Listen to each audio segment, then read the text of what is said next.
അപ്രമാണിക ഗ്രന്ഥങ്ങൾ. ദൈവനിവേശിതമെന്ന് സഭ അംഗീകരിക്കാത്ത വിശുദ്ധ ഗ്രന്ഥ ഭാഗങ്ങളാണ് അപ്രമാണിക ഗ്രന്ഥങ്ങൾ അഥവാ അപ്പോക്രിഫ എന്ന പേരിൽ അറിയപ്പെടുന്നത്. ഗ്രീക്ക് ഭാഷയിലെ അപ്പോക്രിഫോസ് എന്ന പദത്തിൽ നിന്ന് രൂപപ്പെട്ടതാണ് ഇംഗ്ലീഷിലെ അപ്പോക്രിഫ. നിഗൂഢമായത് എന്നതാണ് ഇതിൻ്റെ വാച്യാർത്ഥം. ബൈബിൾ വിജ്ഞാനത്തിൽ അപ്പോക്രിഫ എന്നതുകൊണ്ട് അപ്രമാണിക ഗ്രന്ഥങ്ങൾ എന്ന് തന്നെയാണ് അർത്ഥമാക്കുന്നത്. അതായത് സഭയുടെ പരസ്യമായ ഉപയോഗത്തിൽ നിന്ന് തിരസ്കരിക്കപ്പെട്ട ഗ്രന്ഥങ്ങൾ എന്ന അർത്ഥം.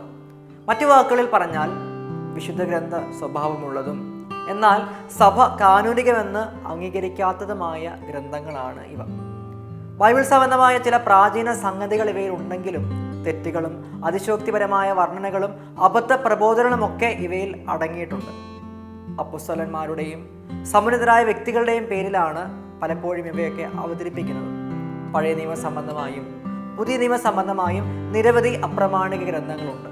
തോമായുടെ സുവിശേഷം, പത്രോസിന്റെ സുവിശേഷം, ഹെബ്രായരുടെ സുവിശേഷം, തോമായുടെ നടപടികൾ എന്നിവയൊക്കെ ഇതിന് ചില ഉദാഹരണങ്ങളാണ്.